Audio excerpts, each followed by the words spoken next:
Happy independence day. Aunty बावली हो चुकी है, भूल गई क्या? की नहीं थी वो भी थी, और जो आजादी मिली है वो 2014 में मिली। जिस थाली में खाया उसी में शेर। मोदी जी संभालो इस बेवफा को। जी आज आजादी क्यों मना रही है? इसे पता नहीं है कि देश 15 अगस्त को नहीं 26 मई को आजाद हुआ था, जब आप कुर्सी पे बैठे थे। अगर ऐसे ही चलता रहा तो ये बेवफा एमपी सरकार गिरा देंगे। थोड़ा गोबर और मूत पिलाओ कि इनके होश ठिकाने आ सके। ये है आम जिंदगी, ये है मेंटल जिंदगी। बड़ा हरामी हो बेटा। सभी देशवासियों को 80वां स्वतंत्रता दिवस की हार्दिक शुभकामनाएं। और जो 2014 में आजाद हुए थे उनको भी 12वें स्वतंत्रता दिवस की हार्दिक शुभकामनाएं। मैं बिल्कुल भेदभाव नहीं करता भाई, जागरूक नागरिक और अंधभक्त नागरिक की। आंटी जी तुम्हें 2014 में आजादी दिलाने वाले ना कुछ स्वतंत्रता सेनानियों के नाम याद दिला देती हूँ। मैं शर्मा अभिषेक ठाकुर। वैसे आंटी जी आपने 2014 में किसके साथ आजादी की पहली जंग लड़ी थी? आदित्य पंचोली, महेश भट्ट या ऋतिक? बड़ा हरामी हो बेटा। हमारे देश में अगर कोई संस्कारी महिला बन सकती है तो वो है भाई सुन्ना जी। ना क्या क्या बनी है, आप उनका गूगल खोल के देख लो, मैं बोलना नहीं चाहता हूँ। तभी मैं सोचूं कि हमारे देश के जैनजी को हिस्ट्री के बारे में कुछ पता क्यों नहीं है। मैं इसके डिलीट कर देता हूँ। दोस्तों इन जैनजी को इनके पेरेंट्स ने कुछ नहीं सिखाया क्या? देखिए ये जो जैनजी हमारे भाई बंधु हैं, इनके माता पिता ने इन्हें कुछ सिखाया नहीं है क्या?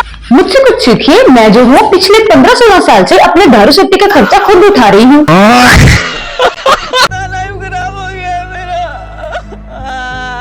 कितनी बार समझाया था तुझे कि इन जैनजी से पंगे मत लो, लेकिन तुम्हारे कभी बंद भी नहीं होता। अब लोगों में का क्या फायदा? बात तो सही है।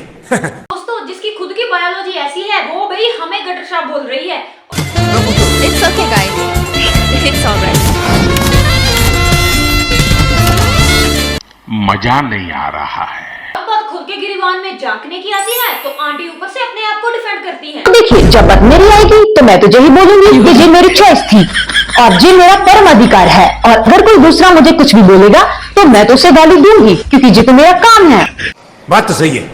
अपने मुंह से मियां मिठू ऐसे बोलते हैं, वो तो भाई कोई आंटी से सीखे। वो बेटी वो कंगना, चाहे मैं राजस्थान चली जाऊँ, चाहे मैं बंगाल चली जाऊँ, चाहे मैं दिल्ली चली जाऊँ, चाहे मैं मणिपुर चली जाऊँ, ऐसा लगता है इतना प्यार इतना सम्मान शायद मैं दावे से कह सकती हूँ। अमिताभ बच्चन जी के बाद आज किसी को इंडस्ट्री में मिलता है तो वो मुझे मिलता है। ऋतिक जी आपने आंटी से शादी क्यों नहीं की? आप कुछ कहना चाहोगे? तो मुझसे पूछ रहे थे कि मैंने इसे क्यों छोड़ा। नहीं छोड़ता तो इसी तरह की बकवास बातें सुननी पड़ती मुझे। स्टेज पे खड़े रहकर झूठ बोलना इज नॉट फनी। खुद को अमिताभ बच्चन से कंपेयर करना इज नॉट फनी। मेरा नाम लेके झूठ बोलना इज नॉट फनी। करना तेरी माँ की ट्यूशन लेना पड़ेगा मुझे। जब आप कंगना जी के संस्कार देखोगे तो आपका दिमाग तो पागल हो जाएगा।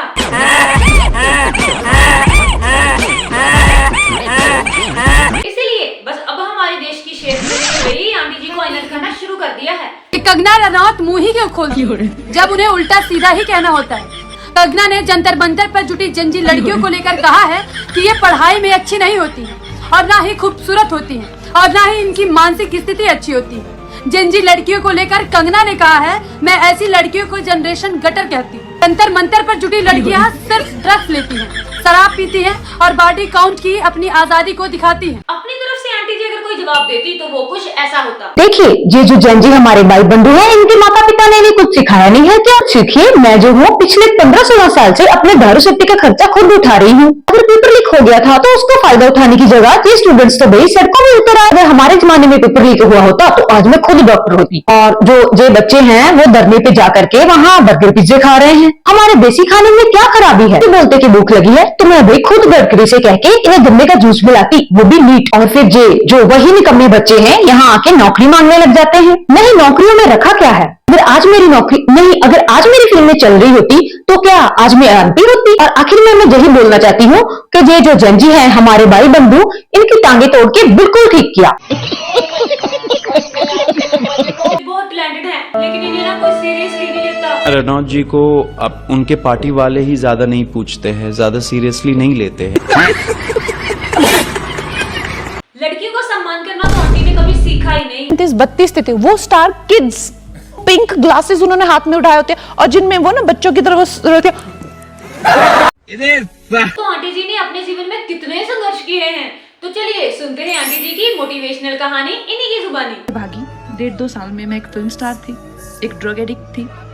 मेरी ज़िंदगी में इतने सारे कांड चल रहे थे कि मैं ऐसे लोगों के हाथों में लग चुकी थी कि जहाँ से मुझे शायद मौत ही निकाल सकती थी। ये सब इतना सब डेंजर हो चुका था मेरी लाइफ में जब मैं टीनेजर ही थी अभी। सोच लो मैं कितनी खतरनाक हूँ।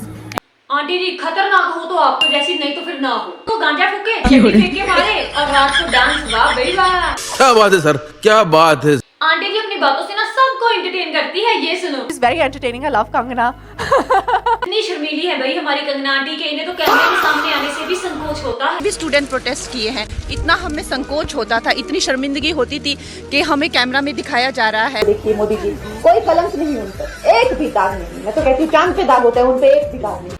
और आंटी तुम राम का खाता है वो भाजपा का गुण गाता है, ये साफ साफ तुम्हारे चेहरे से नजर आता है कि तुम हरामखोर हो। जैसे टपोरी की तरह वो आते हैं और किसी को भी तू ऐसे करके तू तड़ाक करते हैं। ऐसे कोई इंटरव्यू दे रहा हो तो उनको वो एक तरह शूटिंग कॉल्स करते हैं, आजा आजा। हम महिलाओं को बहुत ज्यादा उनको देखकर जो है अनकंफर्टेबल भी फील। इसीलिए खान सर भी बोल रहे हैं जब आप बहुत ज्यादा डोज लेती हो। जब आप 12वीं फेल गजेड़ी चर्सी को आप क्या दे देते हैं, ये हम नहीं कर रहे। ऑन कैमरा कंगना रनौत ने खुद एक्सेप्ट किया कि जब हम बॉलीवुड में आए थे तो चरस और गांजा के मतलब ट्रैप में फंस चुके थे, दिन भर गांजा फूंक के पड़े रहते थे। खुद बोल। ठीक है गाइस, मिलते हैं मेरी नेक्स्ट वीडियो में। अगर वीडियो पसंद आए तो वीडियो को लाइक और चैनल को सब्सक्राइब करना मत भूलना, प्लीज प्लीज प्लीज।